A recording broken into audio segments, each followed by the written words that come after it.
Inside the Triangle, the Decker Truckline Podcast.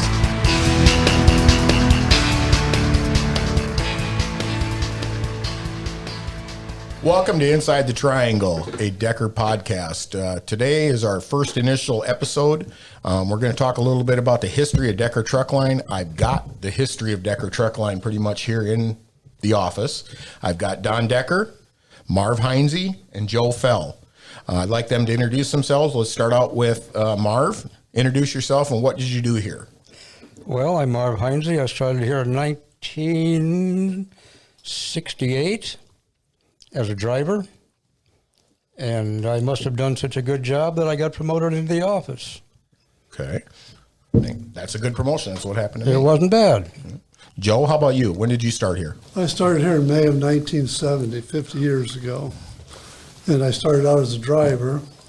And I left twice to attend college. And after I graduated from college, I came back here in 1975. And I drove until 1979. And then I came in and worked in the Flatbed division to start out. Okay. And the chairman of the board, Don? Hi, I'm Don Decker. I'm president and chairman of the board of Decker Truckline. And to tell you when I started, it goes back a long time.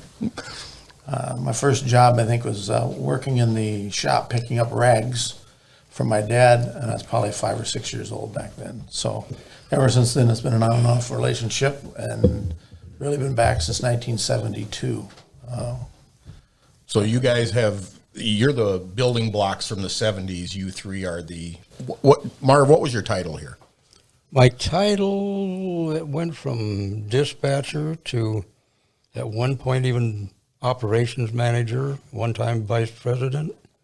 Because you took over Lamar's. Then I went to Lamar's to BT Incorporated as vice president of BT and Lamar's. Okay. Joe, how about you? What were some of your titles? Well, I started out as a driver. And then in 1979, I came in and managed the Flatbed division. I think we had 25 owner-operators at that time that was pulling flatbed. And then in the 80s, I moved into the reefer division and ran a group of trucks to the West Coast. After that, I became operations manager, and I did that for several years, and then I was vice president in maintenance and oversaw the maintenance department. Okay. Well, we do have a list of questions that I'd like to ask you guys, and you can answer them however you want. Together, individually, it doesn't matter. First one, Marv, what was the reason or Don, I should say, sorry. Don, what was the reason your Uncle Lord got into trucking in the first place? Well, it was probably the fact that it was right after the crash of the stock market and the beginning of the Depression. He did anything to make money. And I think the startup of Decker Truckline was that they started shoveling ashes out of basements of houses. Back in those days, you heated houses with coal, and you had all the residue from the coal, the ashes, and they'd shovel the ashes out, load it in the back of a truck, and haul it to the dump. And I think you just had start out with that truck, and then later they not too much after that, they paved Highway 20 going across Iowa. And they needed people to haul cement, and they didn't have cement mixers like they do now. So basically, they just took anybody that had a truck and loaded the cement in the back of it, and they'd take it down and unload it and shovel it off and build the highway. So that's the first truck they used, was ashes and then to haul cement. They got a bigger truck and started hauling some other things, and eventually started hauling eggs out of northwest Iowa, primarily to Wisconsin and Chicago. And they went on lease with Brady Motor Freight Company at that time, and hauled some stuff for Brady to the East Coast, and just expanded from there. Well, that was pre-regulation days, so it was a lot different back then. Explain the little difference between regulation and deregulation. Well, since they started back in 1931, in fact, there's an old story about the fact that it was probably before 1931, because there was a letter written from a customer in Wisconsin that thanked them for the service they provided back in 1929 and 30. So, but all the trucks have 1931 on them, and we just don't want to change that right now. But that was pre-regulation. The regulation started in 1935 with the Interstate Motor Carrier Act. And at that time, the government required that you had to have a certificate to be able to transport certain products to certain areas, and that regulation. And to get your license or your authority at that time, all you had to do was to provide proof that you had hauled certain products prior to 1935. And since they had hauled foodstuffs out of Wisconsin, plumbing fixtures out of Wisconsin, some of the first things hauled back were windmills out of Wisconsin to go out Midwest for the farmers to pump water for their cattle and like. They had their original authority was started in 1935, had those commodities listed on it, and it was regulated. And it was regulated until 1980 when deregulation took place. But during that whole time period, you basically applied for and got certificates to be able to transport certain commodities to certain areas, and you had to prove that there was a need and necessity to do it. And over the years, we accumulated about 175 different operating authorities at Decker Truckline from 1935 to 1980. Wow, that's a lot of them. A lot. And so you guys got in, Joe and Marv, you actually got in during the deregulation time too. It had to be a big change from then when you were here to 1980 when they changed and it opened up the whole trucking industry. Made a big difference. It was in 1980, but I don't know. We basically hauled the same thing for a long time after. We just went to different places then. Okay. Don, what about your parents? Were they active in the company from the very beginning? Well, my uncle was 9 years older than my dad, so my dad was quite a while later getting into it, and he drove some back in the late 30s, 1940 as such, until the war broke out, and then he enlisted in the Marines and went overseas. When he came back from the Marines, and he was wounded and was out for a couple of years there, and when he came back, he started driving too, and my mom got involved, and she'd go with him, in fact, to deliver loads and stuff, and she then gradually gravitated into doing the books and doing some paperwork and doing things, so they worked together in the offices after he stopped driving the truck. And during the 50s and 60s, the two of them worked in the offices together. Well, rumor has it your mom did a lot of driving too. She probably did that as well, yes. Tell us your best memories of your parents running the business. Oh, they were, my dad was sitting there 10, 12, 13 hours a day working in the offices, and my mom would do some paperwork and do the things in the books for him, and they were workaholics. They worked a lot at the things, so they were dedicated to what they were doing, and enjoyed getting away for a couple weeks in the summer to go to the lakes, but they're hard workers. Do you think, and I'm going off of the memories of some of the stories that I've heard with your parents, do you think the Depression changed them? Well, they definitely lived a lifestyle that was unique. My dad saved everything, and I think that generation did, that they didn't have a lot, so they purposely saved a lot of things. And he learned to save things, and he saved a lot of things.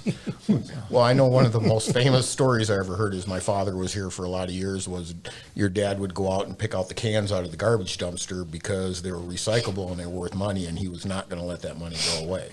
So, Oh, that was just a little bit of it. There was a lot of things that happened over the years. And when he told me stories that when he went to New York City, he was pulling for Brady, hauling refrigerated products, butter and eggs to New York.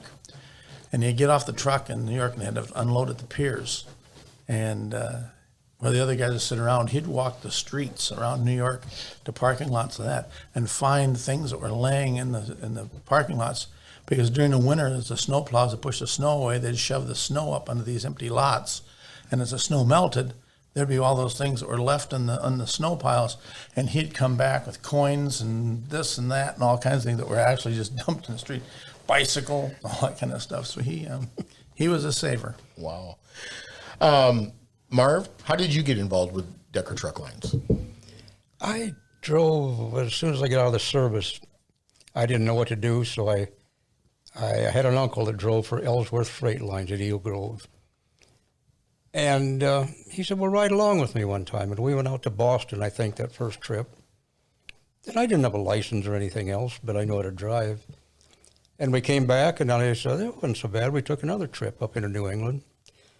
And I got back, and they asked me if I wanted a job, and I started driving. So we brought a truck over to Fort Dodge to the Highway Patrol office out by Iowa Central, it was then, and got my license.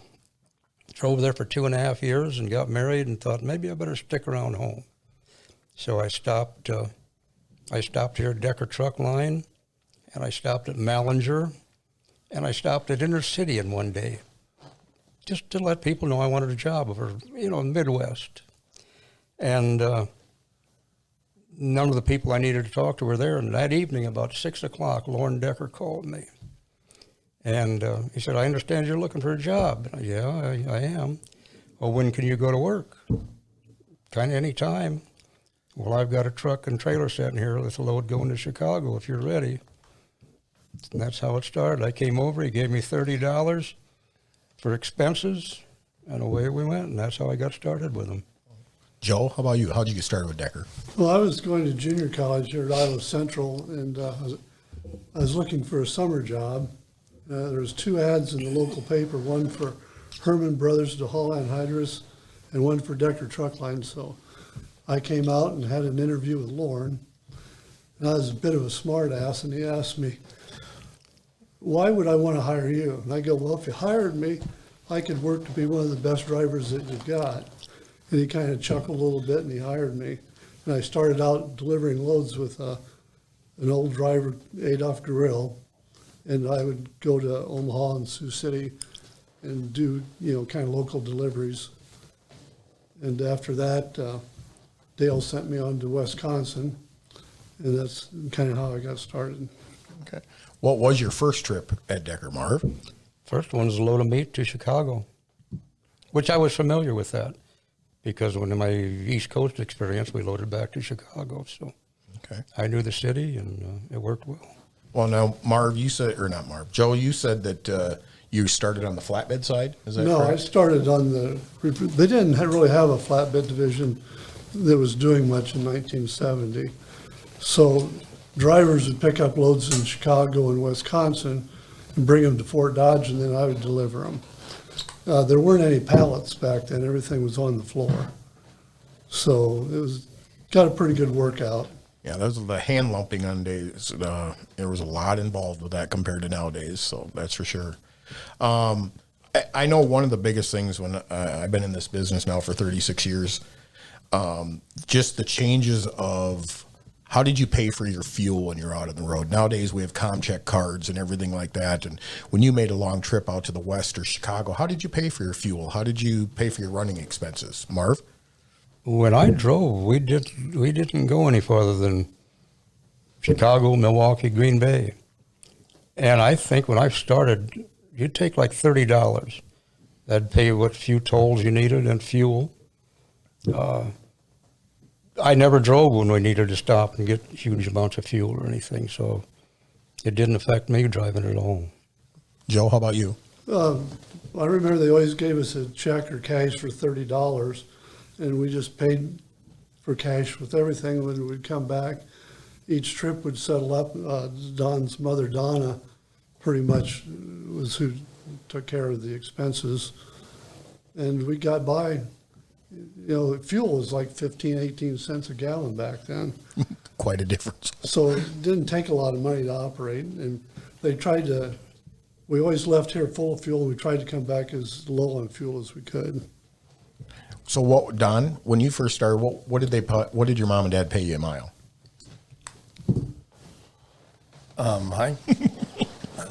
My beginning, I don't know if I got paid. No. It was, I think at one time it was 8 to 10 cents a mile. When I started in 1970, it was 10 cents. Well, it was 9 3/4, and they gave us a Yep. 1/4 cent raise. We went to 10 cents. Yeah, so it was 8, 9, and 10 cents. Quite a difference now with the 50 cents plus. And you'd get paid, I think at that time it was $2 or $5 to change a tire, because all the tires were tube type and didn't have any tubeless tires.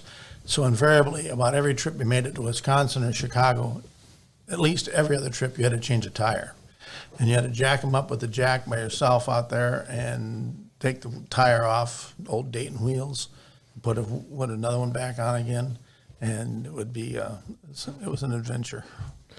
So when did Decker start getting into the flatbed business? I know, Joel, you said you ran the flatbed for a little while when they first started it. When was this?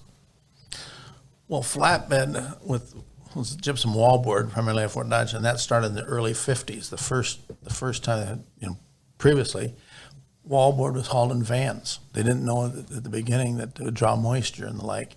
So the first wallboard loads out of Fort Dodge were loaded on vans, and they were hand-loaded, all those boards, into a van. Then they went to flatbeds.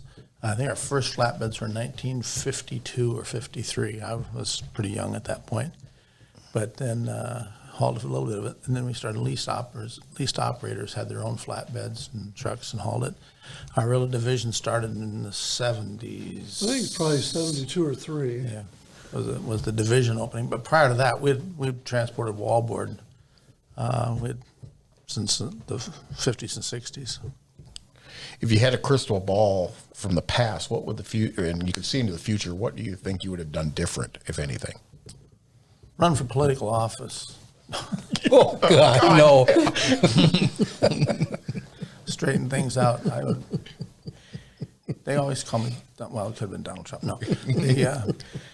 I don't know. It's been a good life. I've been around it all ever since I was a little kid. I mean, like I said, picking up rags and washing trucks and fueling trucks and the like, and then working my way up to getting a chauffeur's license and driving. I drove through college and come back into it. And it's just been my life. So at some point in time, you look back, but it's hard to look back as the Monday morning quarterback. You look and see all those things which are influenced by what did those other people go do.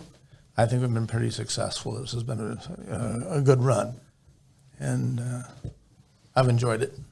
So when you, in 70s, when you guys were partnering up together, that's your main time together, how many employees did you have back then? There was 11 tractors and 16 trailers in 1976 that were owned by Decker Truck Line. So at that point, we had some owner-operators at that point, but I bought into it in August of 1976. And there's probably, at that point, besides the drivers, there's only a handful of people. And how about now? How many employees do we have now? Probably just over 1,000 to 1,100, somewhere in there. So quite a lot of growth in 50 years. Well, yeah, it's been a progressive, stable growth. When you said what had you done differently back then, if you know now, probably would have grown a little quicker because there's a lot of companies out there that started after us. They're big. But on the other hand, they've got a lot of headaches too. And there's a lot of them that have started after us that have grown big and have gone away. And we're still here. We're coming up on our 90th year of operation, and that's a pretty good run. Joe, how have the trucks changed since the days when you first started driving truck to today's trucks? Oh, my. There's no comparison. I can remember I had in Emeryville, and when I was driving in the winter, in the daytime, it was warm. But at nighttime, it'd get pretty cold. And I can remember having a windshield scraper and taking the frost off the inside of the windshield when I was driving and being wrapped up in a blanket to keep warm. And now today, they run around with their T-shirts on. So that's been quite a change. There wasn't any power steering. The horsepower was way less. But in Wisconsin, when I started, the speed limit was 45 for trucks. So there's been a huge change in equipment. Today's trucks are pretty much capable of maintaining whatever speed limit, and that was a big difference. Well, in the trucks, Marv, a 1970 International cab over compared to what we have now, one of the biggest air ride transportation or air ride suspensions. You didn't have that, did you? Oh, heavens, no. Lauren didn't even put springs on the tractor. They They put had rubber rubber pads. blocks. Oh, the road rough, noisy. What kind of horse? What were you running back then? Probably 250 Cummins. 220s. 220s. Sure. Okay. So when we got right now, we're running 450 horse. So that's a huge difference from what they were back then. The comfort level is so changed. Air conditioning. Did you have that? Yeah, we did. You rolled the windows down and you tried to move as fast as you could. That was back in the days when they had the little vent window on the side, and you could turn it to try to guide some air to come in. You'd try to guide air in during the summer, and in the winter, wherever there was a crack, the cold air came through. And I remember having to go out, and I remember Marv and I one day went out and took a garden hose and hosed down the front of the truck so that it was cold, so it would freeze over all the cracks across the front of the truck so that the air wouldn't blow through and get you, that it just sealed it up with ice. Yeah, there was a lot different back then. How about how many of you slept over dog houses? We had bunks. Yeah, every truck I ever drove had a bunk in it. Yeah, you never slept across the dog house? Oh, I would for an hour or two probably. Too lazy to get in a bunk, but no, not really. What's the scariest thing you've ever had participated in the truck? Something that's happened to you? Have you ever been in a bad area, close to an accident, anything like that? No, it was strange. We went to Chicago. We'd go in there in the middle of the night and go to bed at the receiver in the markets. Never worried about it. I don't know that I ever had a serious worry about my safety or a near accident. Okay. Other than they moved a bridge out here east of town on me one time. Oh, whoa. And other than that, I never had any problems. They just moved it in the middle of the night? Well, just as I was going by. All right, we need more information on this. So, Don, how about you? Any? Well, just to clarify on Marv, is that I was here that morning when that happened, and the tractor went by, but the trailer hit the bridge and pushed the tandems back on the trailer. So it took up the whole roadway getting back to Fort Dodge. So that's the one issue that he had over a 30-year span or something driving trucks. So we're all right with that. No, it's okay. Okay, Joe, any special things you ever saw on the road? Something that really wowed you? No, I can't really think of anything. Joe, did you ever drive through a town of Verona, Wisconsin? Well, yes, I did, Don. Several times, actually. But one particular time, there was a person standing on the curb with their dog on a leash, and they let the dog go out into the traffic, and I must have ran over it. He did. I was following him. You were following him. Dog gone. Dog's gone is right. So how did those old trucks, when the 220 Cummins, when you used to come out of the Galena Hills? I mean, what kind of mile per hour were you climbing the Galena Hills back then?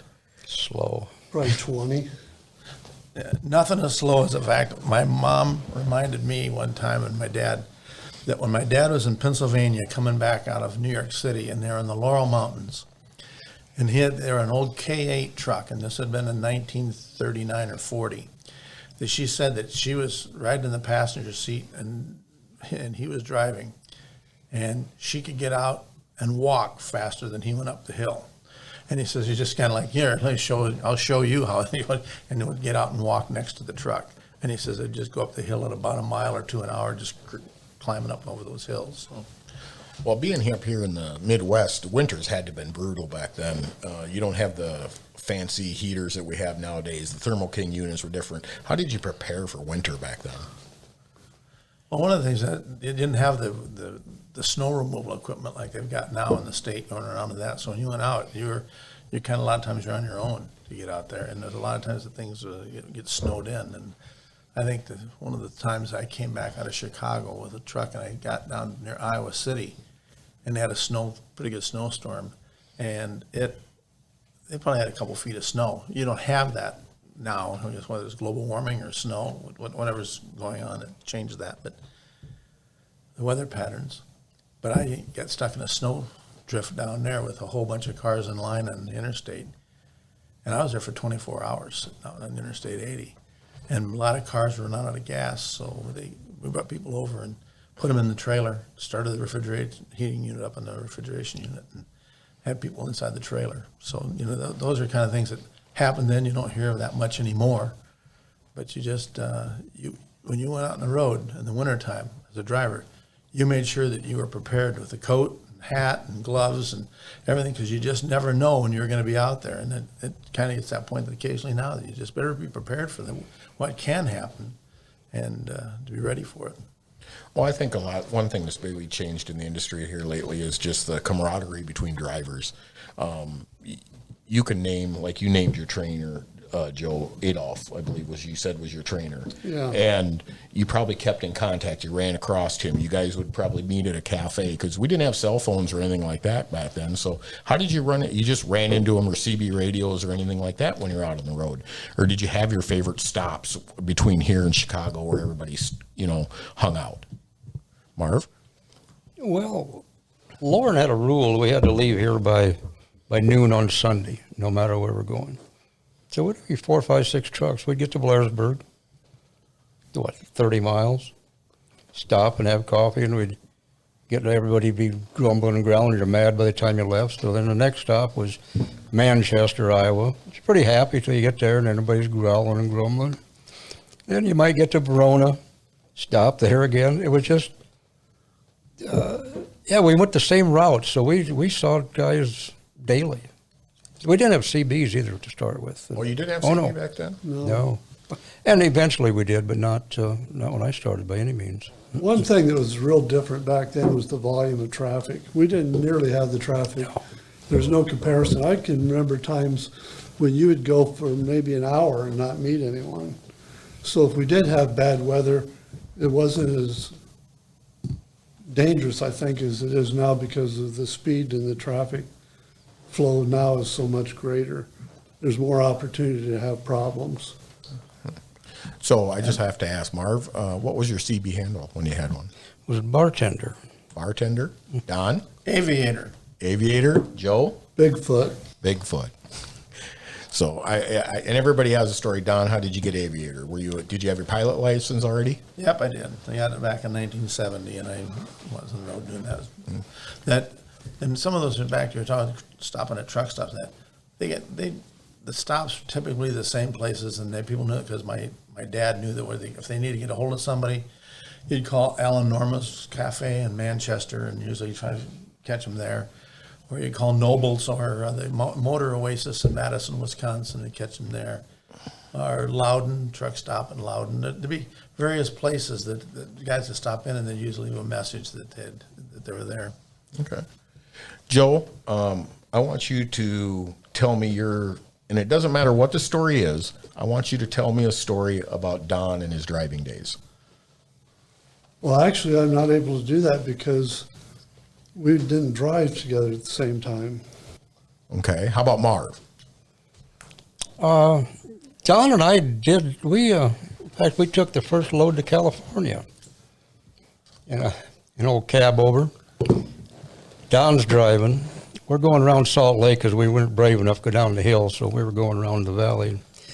Every time we go around a curve, something would rattle and crank, and we stopped for fuel the next time and hear the handle, when you jack the cab up, it'd come loose and was banging against the left front tire. Every time we went around a corner or a curve. Well, it was only a piece of sharp metal. Yeah, but we survived it. But yeah, we did. We took the first load out there and loaded apples, I think it was, coming back. And We actually had, we got a call from Larry Hilgendorf, who was the traffic manager at Hormel in Fort Dodge.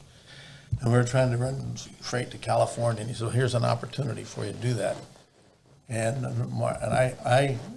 I volunteered to say, yeah, we'll take it. I walked into Marv, dispatch says, we got to load to Santa Fe Springs, California. And he says, we haven't got anybody that'll take it. We're out of drivers and doing the loads. Well, let's put our pants on. You and I be big boys, and we'll take it out there and go. And we put it out there in about 32 hours from Fort Dodge to Santa Fe Springs, California. So what year was that probably? Well, Tractor 52 is new. it'd been in the 80s probably, wasn't Probably it? 80. Okay. Early 80s, I would 80 say. Probably. Okay. So back then it was probably a 350 Cummins, somewhere in that area there. Probably one. That or 335 or something like that. Okay. They were back when they took pills in them. Nothing was electronic, and you could change the pill and know how much fuel you're going to put through it. So we made sure that It had a big button in it, did it? It ran all right. Okay. Blew a lot of black smoke. Okay. I do remember one time that I was at Loudon on Highway 30, in a snowstorm. I had a little wallboard on going to Chicago, and Don was trying to get to Chicago, and there was a blizzard, and he had rode into Loudon with another driver, and so I was getting ready to leave, so he hopped in with me, and we went to Chicago, and there was only, when we got over to Rock Falls and got on Highway 88, there was only one lane. The other lane was completely shut with snow drifts, and my windows started fogging up, and I turned the defroster on, and it'd clear up, and then all of a sudden it started getting foggy again. Well, Don was messing with the heater because he was getting cold, and when he'd warm himself up, I had trouble seeing, so we were kind of fighting over the controls of the heater all the way to Chicago. There's only so much heat. Well, just the reefer units compared to what you guys started out with. What our first reefer unit, the mechanical one, I mean, the reliability was not there compared to what we have nowadays, right, Don? Well, the first ones were NWGs that we had, and those are propane-fired gas units of Thermo Kings. And those were the first ones that I worked with and was familiar with. But prior to that, my dad's, when I was just a little guy, they had some that actually put bunkers of ice in the front, and they had a fan that would blow the cool air across the load to keep it cool. But that was the end of like the late 40s. Well, back before deregulation, I do remember, I think a long trailer back then was 42 foot. That was a pretty long trailer. I mean, 38. 38 foot. Sometimes. yeah. So, and now we're running 53 footers. I remember for a while another company ran 57 footers, and when I saw them, I was like, "Wow, this is this is quite the change." So, Yeah. but I do enjoy that the cab overs have kind of gone away the wind, and we're mostly in conventionals now. You actually went to conventionals way before a lot of other companies did because one, Decker's image. I'll never forget the drivers when I was in recruiting. Wanted to come here just because of our equipment. We ran those long nose Peterbilts. And why Peterbilts, Don? Well, it goes back to relationships, and when I bought the company with my dad and my brother, '76, we had internationals, and we just thought it was time for a change and to attract some drivers and to get some other equipment. We bought some Freightliners and we bought some Peterbilts, and they've been good to us over the years. And it's, that the technologies have all advanced about to the same. So there were differentials back then between some of the trucks, different specifications and the like. So there was quite a difference in the different equipment. Now there probably isn't nearly as much differential as there was back then because they've all kind of learned from each other.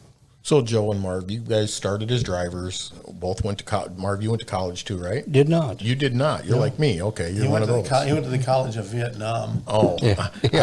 I always say I went to the College of Hard Knocks. But Joe and Don, you both went to college, and you're still maintaining the trucking industry. But you grew up in it and you raised yourself higher into this company.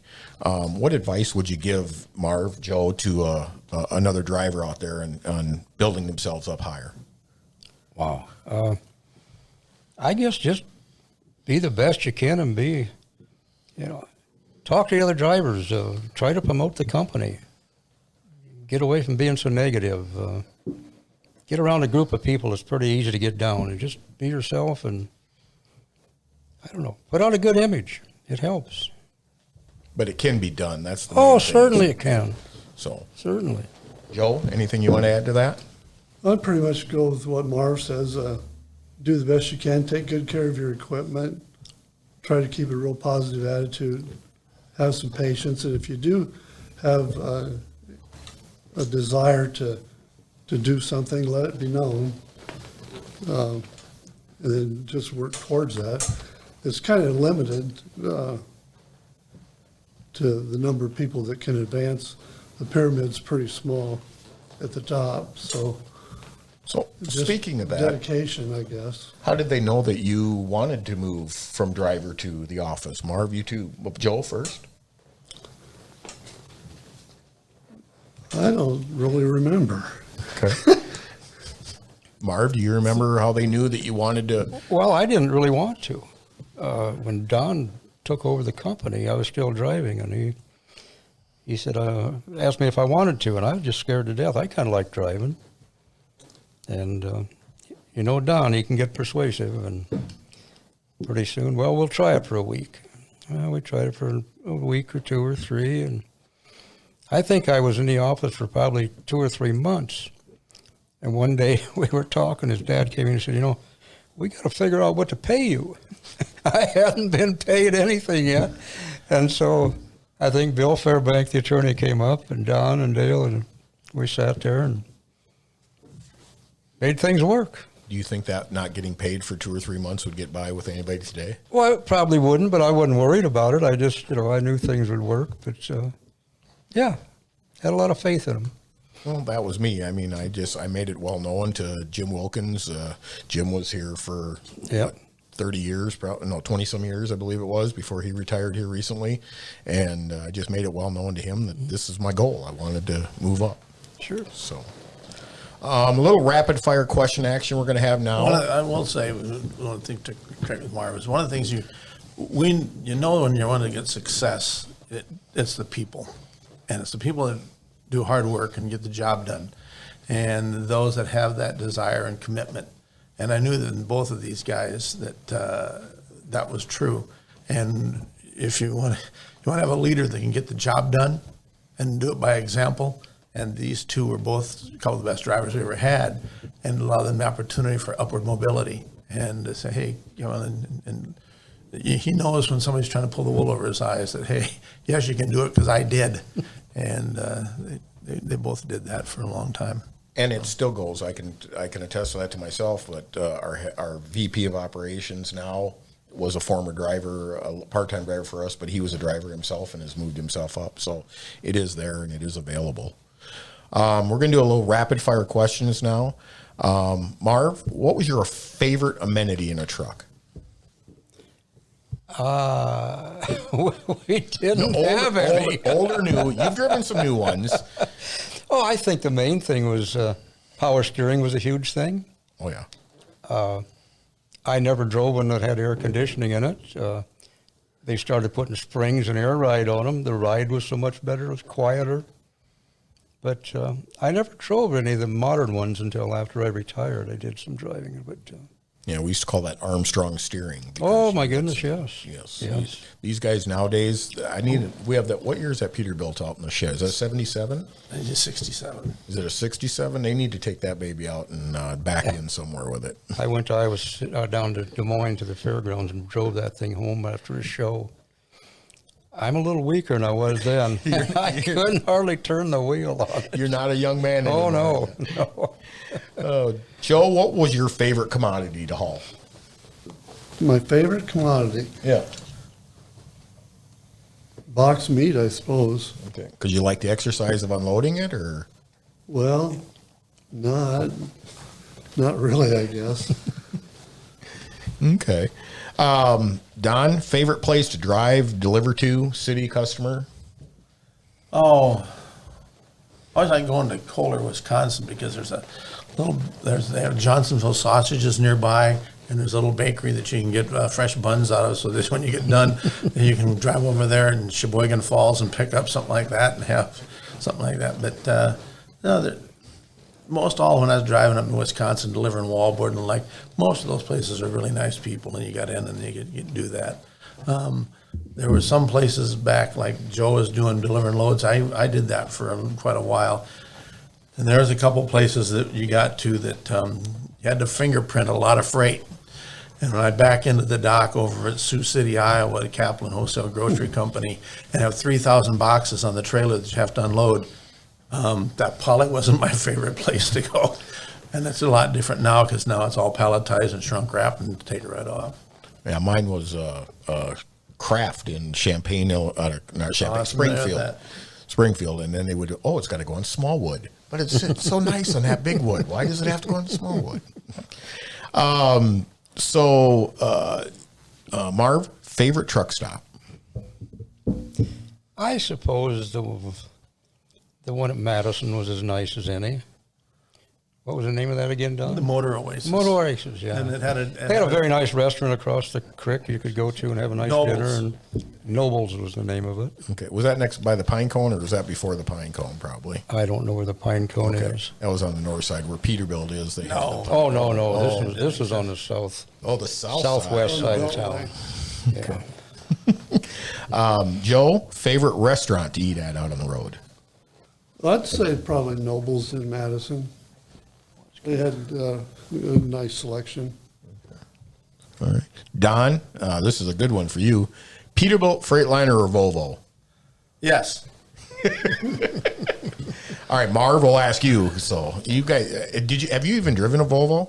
Oh, yes. I like them. Okay. I did like them, yeah. Okay. All right. If you had to go out on the road full time right now and you'd driven them, what one do you think you'd choose? It wouldn't really make me any difference. I mean, I'm not fussy toward Peterbilt or anything, but I did like the Volvos. They had a lot more driver comfort in them. But Peterbilt, there's some stigma about Peterbilt. I mean, that's always been the class truck, and What about the automatics that we have now? Give me your true opinion on the automatics. me. Yes. The last automatics I drove in these Peterbilts, I hated them. The 10-speed automatic, right? Yeah. Yes. Okay. Prior to that, I didn't have a problem. I mean, they shifted more like I might have or whatever. But the last ones I drove, I didn't like them at all. I mean, I'm sure they're there for economy and whatever else, but I told a lot of drivers that, and I've driven the Volvo, I've driven out of the new ones, I'd take an automatic. I don't know why anybody, I went down to the Iowa State football game this January, and I had that big long nose that we bought for the 50.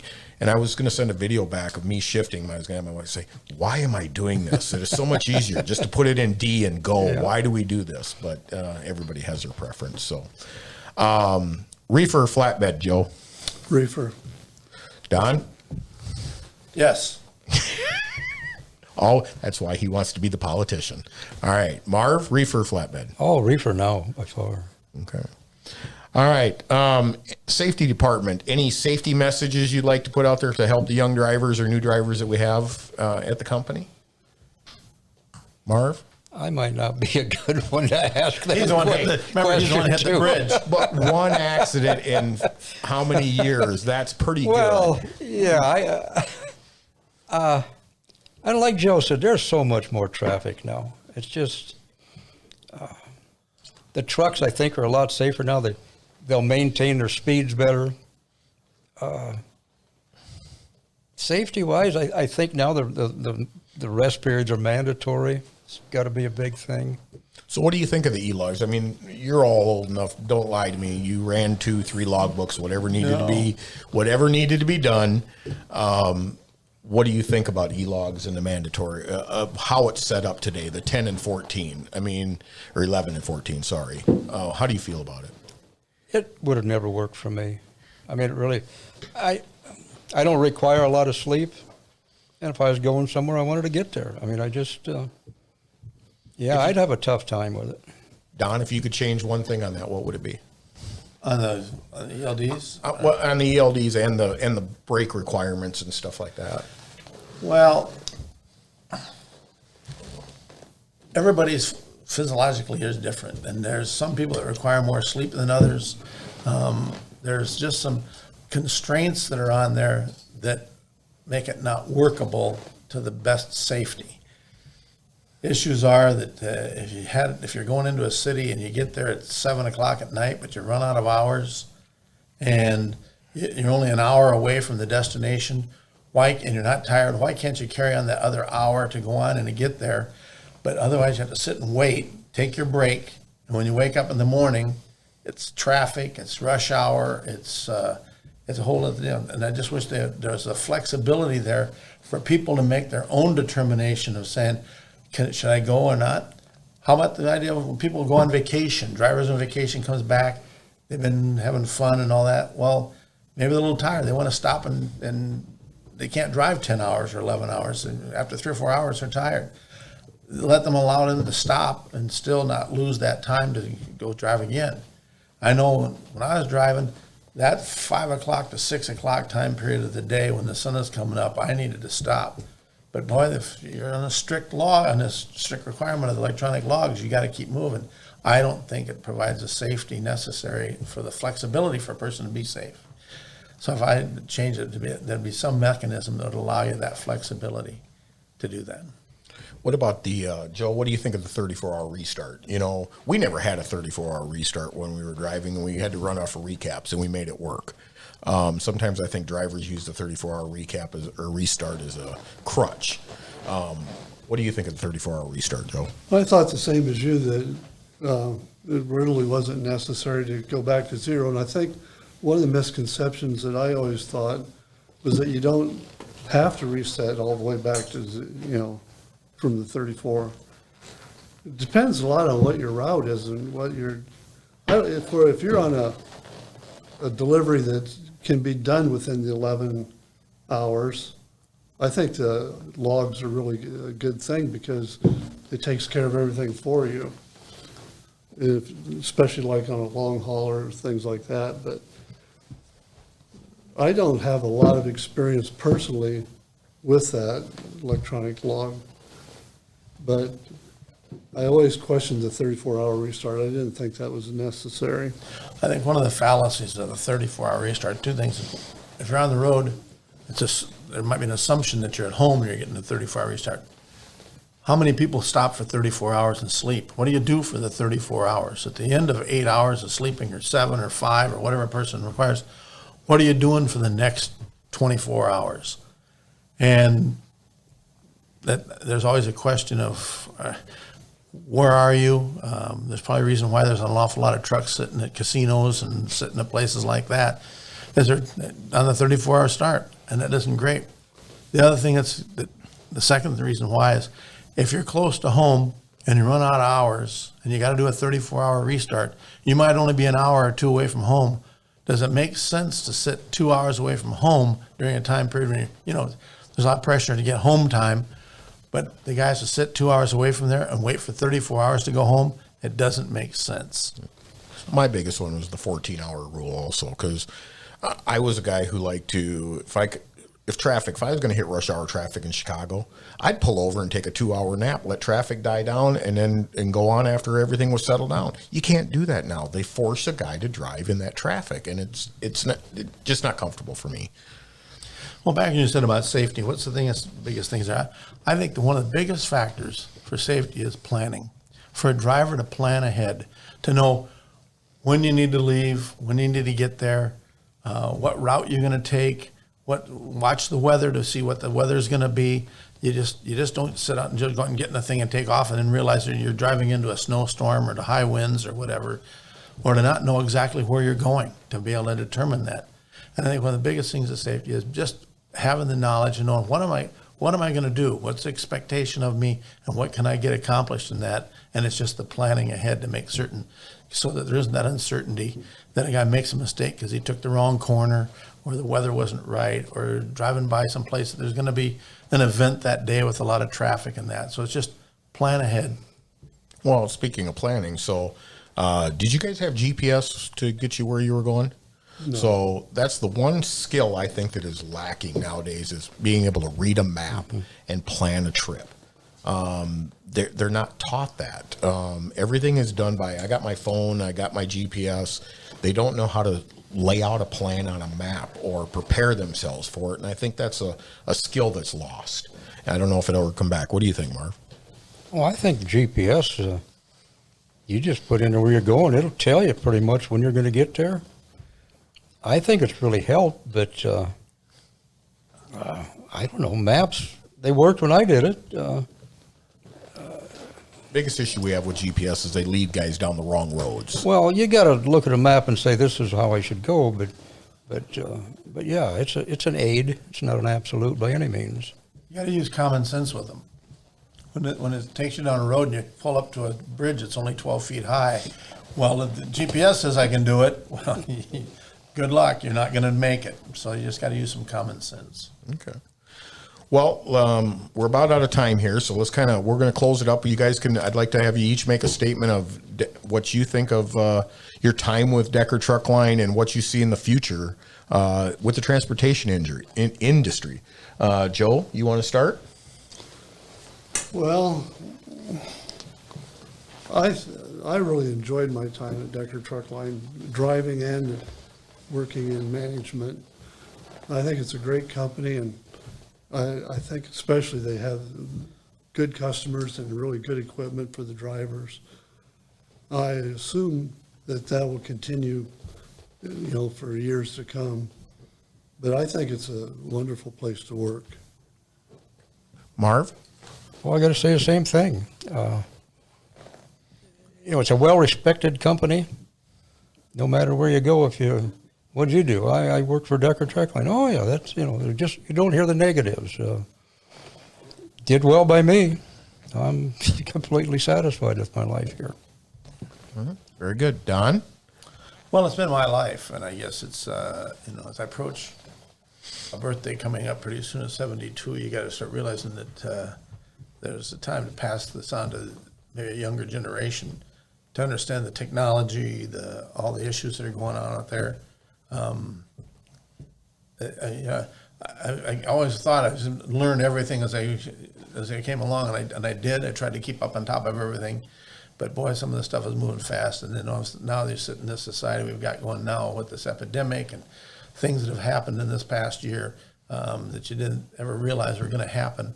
In this industry, there's new challenges all the time, and that's a new challenge we've got that I don't think anybody was ever expected.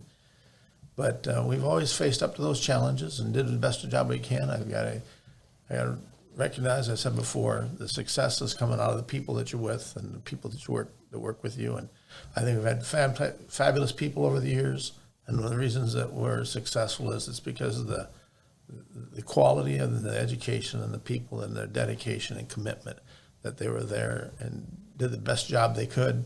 And it's just proved to be successful. And we'll just confront each one of those issues and solve them. Well, good. That's what I like to hear. So I want to thank you guys all for coming in. Maybe we can do this again because maybe we can get into more of the nitty-gritty stories that I know you guys really kind of wanted to talk about, but we... Maybe not. But I thank you guys for coming in and giving us your time, and welcome to the new platform of getting out to drivers now with this podcast. So it's a new experience for all of us. So thanks a lot. Thank you. As always, thank you for listening to Inside the Triangle. Don't forget to subscribe to us on whatever platform you're listening on. That way you will know when the new episodes drop.